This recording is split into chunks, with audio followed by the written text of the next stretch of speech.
"San, ada pocong di kamar Pak Rahman." Aldo bilang gitu ke Sandi, nyaris berbisik. Sandi langsung bangun. "Serius lo?" "Iya, gue lihat sendiri waktu gue balik dari kamar mandi," kata Aldo. Masih gemeter Aldo bicara. Tiba-tiba, cerek, cerek, cerek. Ada bunyi lagi. Kedengeran lagi suara. Mereka berdua berpandangan. Terus Aldo bilang, "Itu bukan suara jangkrik, San." "Terus suara apa?" kata Sandi. "Kayaknya itu suara pocong." "Wah, yang bener loh, serem amat," Sandi bilang gitu. "Coba lu lihat sendiri kalau nggak percaya," kata Aldo. Akhirnya nggak tahu itu Sandi kepikiran apa, dia malah berdiri, beneran berdiri. Dia berdiri berjalan menghampiri pintu. Dia buka pintu kamar. Buka pintu kamar, pelan-pelan pintu dibuka. Dan dia ngeliat ke ruang tamu. Sementara Aldo masih duduk di ranjang. Aldo manggil dong, Sandi. Sandi diam aja. Aldo yang masih duduk di ranjang akhirnya penasaran. Berdirilah Aldo untuk menghampiri Sandi. Sandi masih diam aja megang pintu. Pintu dalam keadaan terbuka. Jadi ditahan sama Sandi supaya pintu tetap terbuka. Aldo pelan ngedeketin Sandi. San. Terus manggil. Akhirnya setelah udah deket, Sandi baru ngomong, "Do, ada pocong di depan lemari." Nah, di ruang tengah ada lemari besar, lemari kayu yang letaknya di sebelah kiri ruangan, di bagian belakang ruang tengah. Jadi menurut Sandi, dia berdiri diam, nggak tahu harus ngapain, ketakutan karena Sandi melihat pocong di depan lemari. Dia bilang gitu ke Aldo. "Ada pocong, Do, di depan lemari." Aldo yang penasaran makin mendekat ke arah Sandi. Dia coba memicikkan mata. Dalam gelapnya ruangan, dia belum ngelihat apa-apa di ruang tengah. Cuma gelap aja. Yang ada cuma lemari kayu besar berwarna gelap. Lemari yang lebih tepat disebut lemari pajangan. Letaknya di sudut ruang tengah di belakang tadi, menempel ke dinding berbatasan dengan dapur. Aldo terus memicingkan penglihatan, menajamkan penglihatan untuk melihat apa yang dilihat oleh Sandi. Sampai akhirnya Aldo bilang, "Gua nggak lihat apa-apa, San. Di situ cuma gelap." Terus Sandi ngejawab, "Di pojok, Do, deket jendela, masih depan lemari," kata Sandi bilang gitu. "Deket jendela?" Oke. Akhirnya Aldo menggeser pandangan ke sebelah kanan sedikit, ke dekat jendela. Detik berikutnya, walaupun masih samar, walaupun masih gelap, tapi akhirnya Aldo melihat apa yang Sandi lihat. Disitulah Aldo melihat ada sosok tinggi besar, berbalut kain kafan kumal berwarna putih, yang emang bener Sandi bilang ada pocong di sudut ruangan di belakang. Belasan detik mereka habiskan dengan diam, cuma diam, ketakutan berdua melihat sosok pocong itu. Ruang tengah juga makin kelihatan mencekam, makin kelihatan seram dengan pemandangan yang ada itu. Nggak ada yang bisa mereka lakukan. Mereka cuma diam, ketakutan. Sementara pintu masih terbuka. Sampai akhirnya Aldo bilang ke Sandi, "San, tutup pintunya." Nyaris berbisik, Aldo bilang begitu. Nggak menjawab apa-apa, Sandi pelan-pelan menutup pintu. Pelan-pelan menutup pintu, masih dengan ketakutan. Nyaris menangis Sandi melihat pemandangan itu. Sampai akhirnya, sebelum pintu benar-benar tutup, ternyata ada pemandangan yang lebih menyeramkan lagi. Aldo dan Sandi melihat pocong mulai bergerak perlahan, maju menuju pintu kamar yang sedang mereka berdiri dekatnya. Itu satu pemandangan yang mengerikan, membuat Sandi nyaris menangis. Aldo panik, sampai Aldo bilang, "San, cepetan tutup pintunya." Refleks, Sandi langsung tutup pintu. Tertutuplah pintu kamar. Selesai? Belum. Mereka memutuskan nggak kembali duduk di atas tempat tidur, tapi duduk di pojok ruangan, di lantai, di bawah jendela. Duduk di bawah jendela, mereka cuma diam, nggak bilang apa-apa, nggak ngobrol apa-apa, diam memperhatikan pintu kamar. Nah, dari celah pintu kamar, di bawah pintu kamar ada celah lubang angin. Dari situ mereka bisa lihat kalau di ruang tamu masih ada pergerakan. Seperti bayangan hitam, di pintu kamar ada pergerakan. Ada objek, ada sosok yang bergerak ke kanan ke kiri. Kelihatan dari situ. Hal itu makin membuat mereka berdua nggak berkata apa-apa. Nggak bisa berkata apa-apa. Ketakutan. Nggak tahu harus berbuat apa. Terkungkung kecemasan, makin tenggelam dalam ketakutan. Terus memandang ke pintu dan berharap semoga kegiatan di ruang tengah nggak masuk ke kamar. Itu yang mereka harapkan. Akhirnya Sandi buka omongan. Dok, gua nggak tahan. Kita harus pergi dari sini. Sandi bilang gitu. Aldo bingung. Kita mau kemana? Kalau kita harus keluar rumah, kata Aldo, kita harus ke ruang tengah dulu. Di ruang tengah ada sosok yang begitu menakutkan. Yang nggak mungkin kita ke ruang tengah dan keluar. Nggak mungkin San. Aldo bilang gitu. Terus Sandi bilang kita bisa keluar dari jendela ini. Jendela yang jendela kamar yang ada di belakang mereka. Kita keluar dari jendela, Dok. Gue nggak tahan lagi. Terus Aldo bilang, kalaupun kita bisa keluar rumah, kita nggak bisa kemana-mana, San. Ini di tengah-tengah perkebunan, di tengah hutan. Kita nggak tahu arahnya kemana. Udah, kita nggak tahu harus kemana. Percakapan itu percakapan nyaris berbisik. Keringat dingin, ketakutan, gemeteran bercampur jadi satu. Percakapan nyaris berbisik. Habis itu ada jeda lagi, jeda diam. Mereka terus memperhatikan pintu dan lubang pintu di bawahnya. Pergerakan masih ada. Sampai akhirnya suara itu muncul lagi. Cerek, cerek, cerek. Kali ini makin jelas. Makin jelas dan intensitasnya makin sering. Makin ketakutan mereka berdua. Sandi terus merayu Aldo untuk bersama-sama keluar dari rumah, lari dari jendela. Aldo tetap nggak bisa mengikuti kemauan Sandi. Karena kalau harus keluar rumah sekali lagi, mereka harus ke ruang tamu. Dan itu nggak mungkin, mereka nggak berani. Sampai akhirnya, tiba-tiba, entah berapa belas detik kemudian, mereka mendengar ada suara pintu terbuka. Pintu terbuka, tapi bukan pintu kamar. Kalau dari pendengaran, mereka yakin kalau itu adalah pintu utama rumah, pintu keluar. Nah, siapa yang keluar rumah? Pikir Aldo sama Sandi. Mikir berdua, diam. Sampai akhirnya ada suara lagi. Pintu kebanting. Jadi, menurut mereka, pintu yang tadi terbuka tiba-tiba tertutup. Dibanting. Brak. Ada jeda diam lagi. Sama-sama berpikir, itu tadi yang keluar siapa? Yang keluar dari rumah siapa? Mereka menebak-nebak terus. Lagi-lagi hening. Benar-benar hening. Sampai suara angin, suara binatang malam, binatang hutan itu gak kedengeran. Benar-benar hening. Dan akhirnya bunyi lagi cerek. Tapi di luar rumah. Bukan di dalam rumah. Aldo dan sendiri berpikir, mungkin pocongnya udah di luar. Udah keluar rumah. Ya mungkin seperti itu sampai ketika akhirnya mereka menyadari kalau nggak ada lagi bunyi-bunyi aneh, cerek, nggak ada lagi kegiatan di ruang tengah.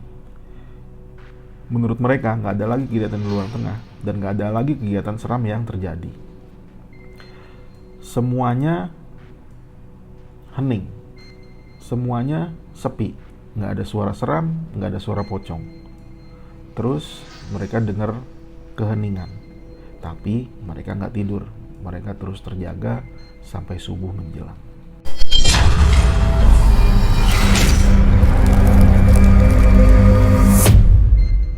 Suara perbincangan Sandi dan Pak Rahman membangunkan Aldo dari tidurnya. Kedengaran dari ruang tengah, mereka berbincang. Aldo kemudian melirik jam tangan. Ternyata udah jam 8 pagi.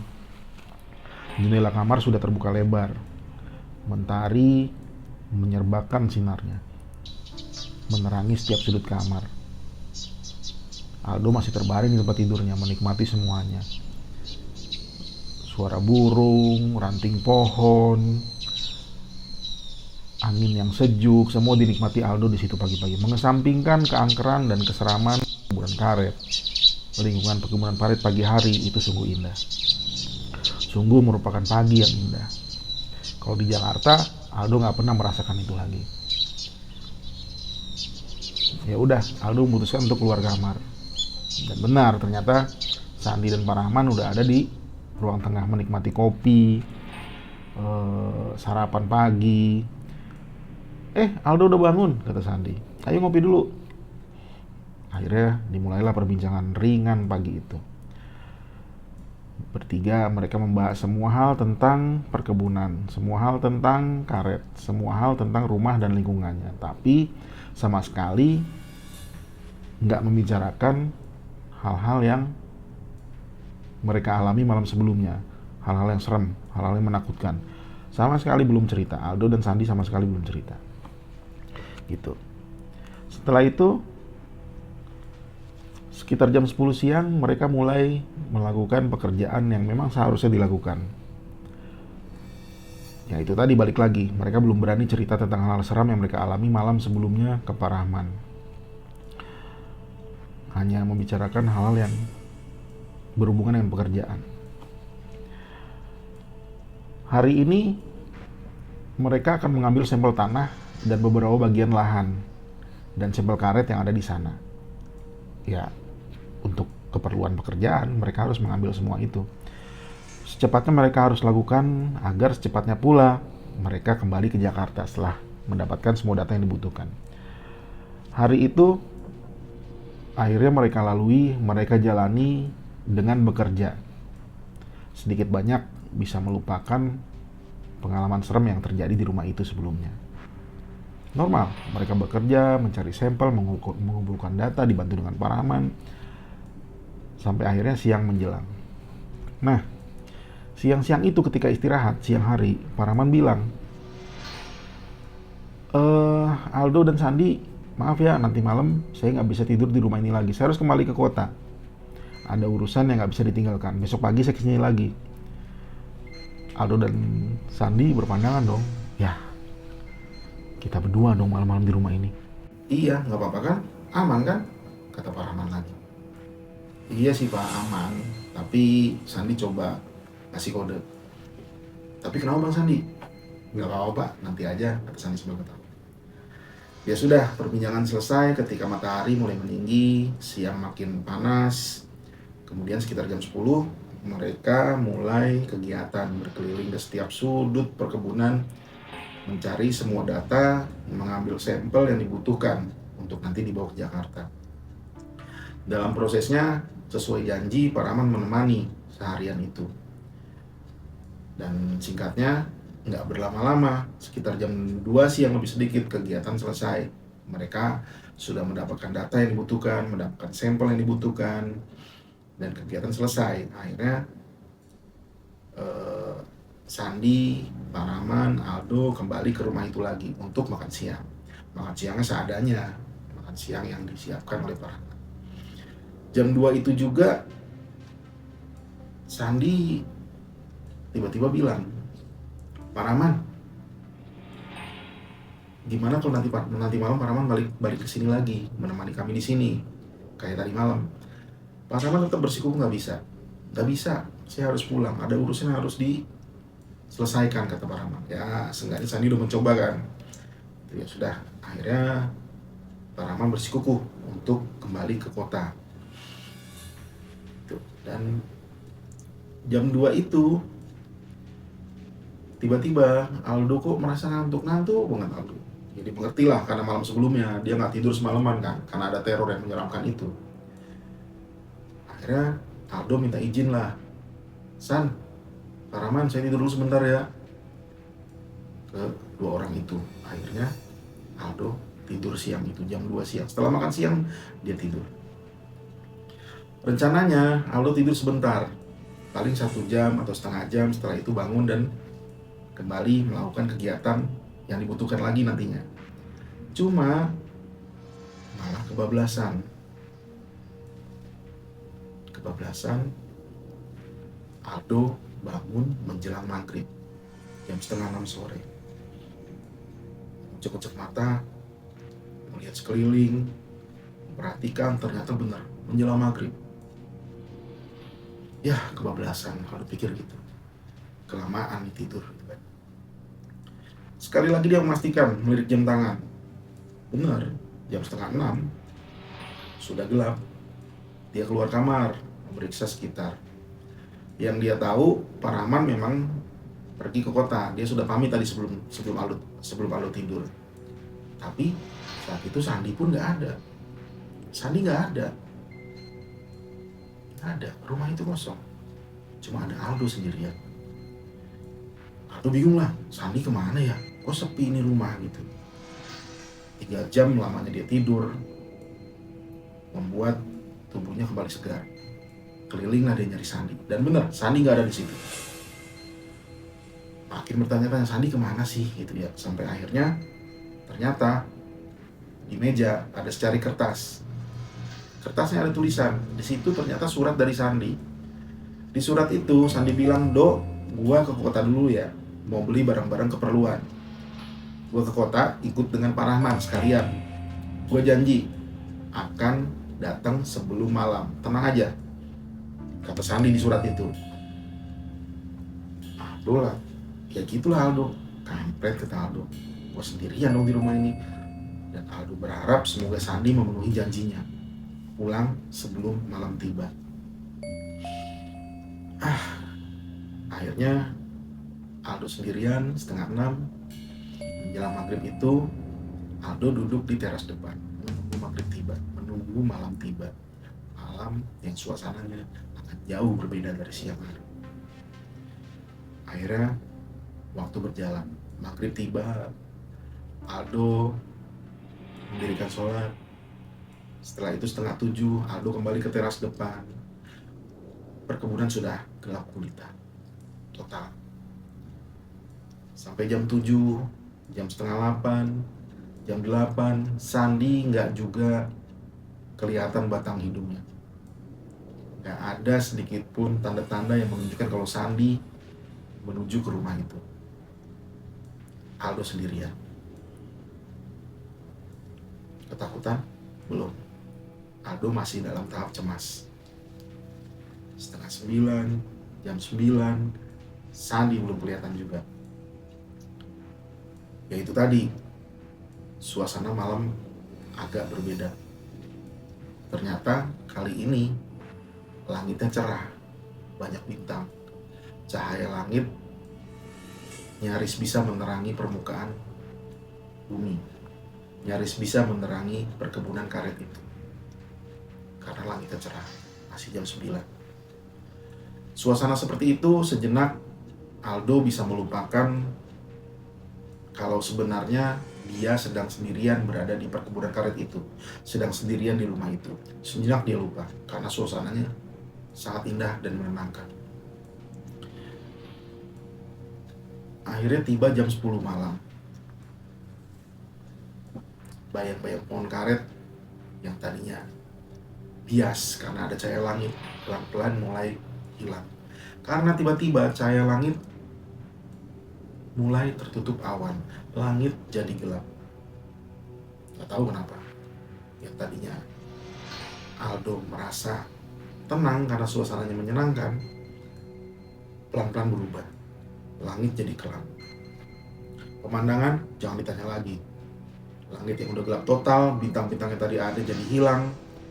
Bulan yang tadinya muncul tiba-tiba tertutup awan. Jadinya malam makin pekat.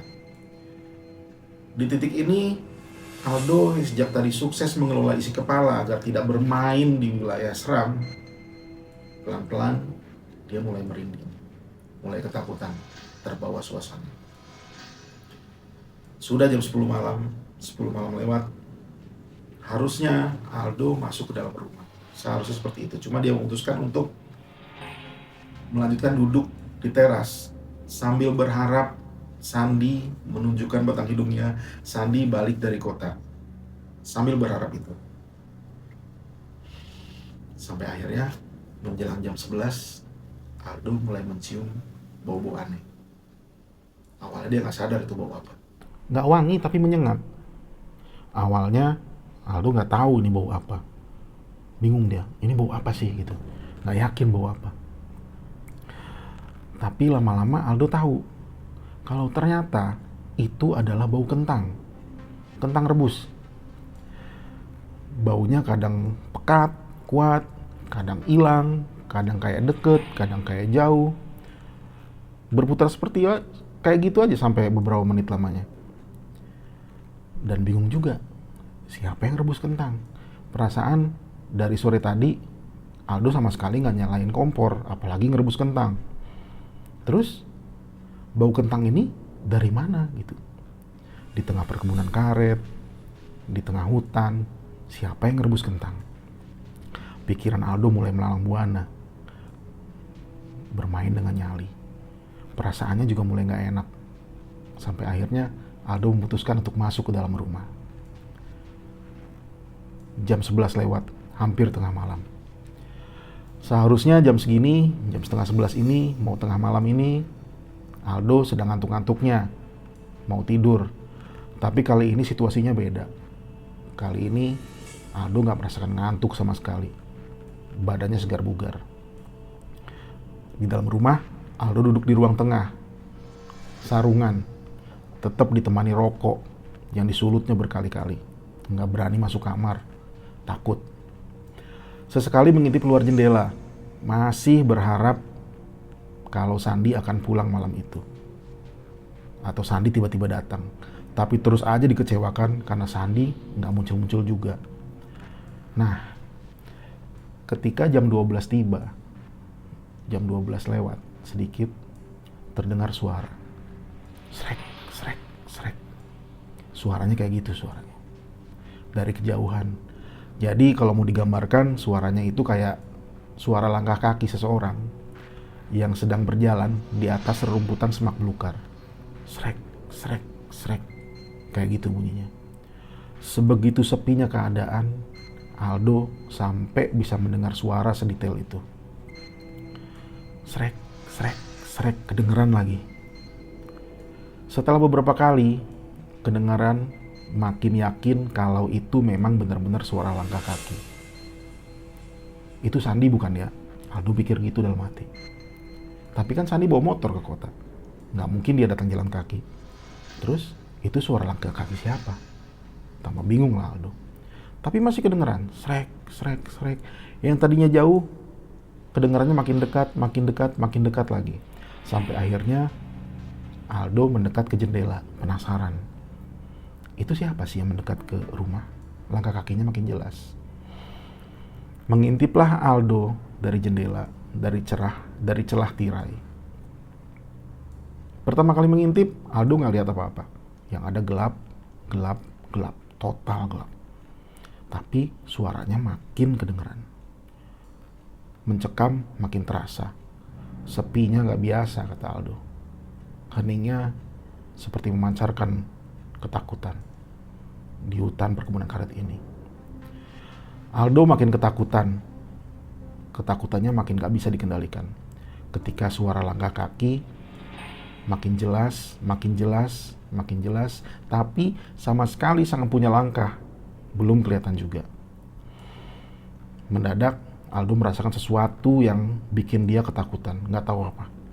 Dia lalu mundur, menjauhi jendela. Masih berdiri beberapa menit menunggu apakah langkah kaki itu masih terdengar atau enggak. Ternyata masih. Srek, srek, srek. Dan makin hafal Aldo suaranya kalau itu benar-benar adalah suara langkah kaki. Makin ketakutan Aldo. Nafas pun makin gak beraturan. Ketika makin tenggelam dalam ketakutan, sendirian di rumah, di perkebunan itu, tengah malam, angin malam yang tadinya kedengaran tiba-tiba menghilang. Sepi, kosong, benar-benar mencekam. Aldo berdoa dalam hati, ya Tuhan, lindungi aku, selamatkan aku, tolong jangan kungkung aku dalam ketakutan ini. Begitu Aldo bilang. Terus ketakutan sampai akhirnya jam 1 malam sekali lagi Aldo mendekat ke jendela. Dia mengintip sekali lagi ketika jam 1 malam. Pada saat itulah Aldo akhirnya melihat siapa yang sedang melangkah kaki di sekitaran rumah. Di sudut rumah sebelah kanan, Aldo melihat ada sosok bayangan tinggi masih berbentuk siluet hitam yang bergerak menuju pintu depan rumah. Awalnya Aldo melihat itu hanya satu bayangan, tapi lama-kelamaan muncul lagi satu bayangan lagi. Makin mendekat, makin banyak bayangan yang muncul. Jadi bentuknya seperti bayangan tinggi, besar, berbentuk siluet hitam, dan bukan hanya satu, tapi ada beberapa sosok yang berjalan mendekat menuju pintu rumah. Seketika jantung Aldo seperti berhenti melihat itu semua. Itu siapa? Itu makhluk apa? Di tengah malam buta, bergerak, melangkah beriringan menuju pintu rumah. Dan benar, ketika makin mendekat, Aldo makin jelas melihat bentuknya seperti apa. Bayangan hitam berdiri di antara pepohonan karet, bergerak mendekat. Makin jelas lagi, makin jelas lagi, makin jelas lagi, sampai akhirnya bayangan hitam itu sudah sangat dekat di pintu rumah. Mereka berdiri, bukan hanya satu, bukan hanya dua, tapi beberapa sosok yang berdiri berbaris. Dan yang lebih mengerikan lagi adalah sosok-sosok yang di tengah, mereka membawa sesuatu di pundaknya. Mereka sedang memupung sesuatu. Aldo memecikkan mata.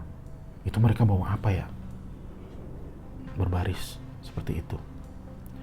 Ya Tuhan, di tengah ruangan yang remang dengan pencahayaan yang minim, Aldo bisa melihat keluar kalau rombongan sosok-sosok seram itu ternyata sedang membawa keranda mayat. Mereka berbaris membawa keranda mayat, berhenti tepat di pintu rumah yang sedang Aldo tempati, rumah perkebunan karet.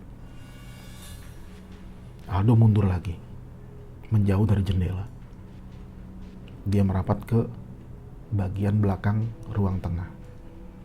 Aldo diam, nggak berani harus ngapain, nggak tahu harus berbuat apa. Hanya memperhatikan pintu dan dia berharap makhluk-makhluk itu nggak masuk ke dalam rumah. Tapi ternyata harapan tinggal harapan. Beberapa detik berikutnya, Aldo melihat gagang pintu mulai bergerak-gerak. Ada seseorang yang mencoba membukanya dari luar. Aldo ketakutan. Sampai akhirnya pintu benar-benar terbuka. Saat itulah Aldo melihat sosok-sosok seram itu ternyata yang membuka pintu dari luar. Aldo melihat kalau mereka hendak masuk ke dalam rumah. Tanpa pikir panjang, Aldo langsung mengambil kunci motor. Dia lari ke belakang rumah, berniat untuk keluar rumah dari pintu belakang. Berniat keluar melewati pintu belakang. Sebelum keluar dari pintu belakang, Aldo sempat melihat ke belakang dan ternyata benar. Sosok itu perlahan mulai masuk ke dalam rumah. Bersama dengan keranda mayat yang mereka bawa di tengah-tengahnya. Aldo lari lewat belakang, berkeliling rumah sampai akhirnya lewat samping rumah, dia menuju ke depan rumah. Mau ngapain? Mau ngambil motor. Aldo memutuskan untuk pergi dari rumah itu. Pergi dari perkebunan itu. Nggak tahan Aldo melihat itu semua. Karena ketakutan, Aldo nggak berani untuk menyalakan motor. Ketika sudah di motor, dia cuma berani mendorong itu motor dan nggak berani menoleh ke belakang, nggak berani menoleh ke pintu rumah. Dia nggak berani. Dia dorong motor, belum dinyalakan, dorong motor terus sampai menjauh. Tapi pada suatu saat, pada suatu entah detik keberapa, refleks Aldo menengok ke rumah belakang, ke rumah perkebunan karet yang ada di belakangnya. Di situ dia melihat di dalam rumah di ruang tengah, karena pintunya terbuka, Aldo melihat sosok-sosok seram itu sedang berada di ruang tengah dengan keranda mayat yang sudah diletakkan di bawah. Jadi, sosok seram itu mengelilingi keranda mayat yang ada di tengah-tengahnya. Makin ketakutan Aldo. Saat itulah, ketika sudah merasa cukup jauh dari rumah, dia menyalakan motor. Motor hidup. Nggak ada kesusahan untuk menyalakan motor. Ketika motor hidup, Aldo tancap gas. Kabur dari rumah itu, pergi dari rumah itu, menelusuri malam-malam, menelusuri perkebunan karet, tengah-tengah perkebunan karet. Terus Aldo jalan di tengah gelapnya hutan, di tengah gelapnya perkebunan karet. panik. Terus jalan sampai akhirnya baru 10 menit perjalanan atau 5 menit perjalanan, Aldo lagi-lagi mencium bau yang dia cium sebelumnya di rumah, yaitu bau kentang rebus. Ini di motor di tengah perkebunan karet, tiba-tiba dia mencium bau yang sama, kentang rebus. Ini dari mana, kata Aldo? Dari mana? Dia makin pekat. Bau kentang itu, Aldo makin ketakutan. Setelah itu, akhirnya sesuatu yang benar-benar dia takutkan terjadi. Aldo melihat ada sosok seram di pinggir jalan setapak yang dia tengah lalui dengan motornya. Di situ ada pocong berdiri di bawah pohon karet. Kaget Aldo. Pocong berdiri dalam gelap, tapi dengan jelas Aldo bisa melihatnya. Kaget Aldo. Tapi nggak ada jalan lain. Dia harus terus ke depan, harus terus tancap gas, harus terus lewat jalan itu sampai dia menemukan kota terdekat, keramaian. Harus ke depan. Walaupun ada pocong di sebelah kirinya. Nah, ketika benar-benar melewati pocong dan pocong itu sedang ada persis di sebelah kirinya, tahu apa yang terjadi? Hal yang paling ditakutkan terjadi. Aldo jatuh dari motor. Aldo jatuh dari motornya. Setelah itu, Aldo gak ingat apa-apa lagi. Gelap.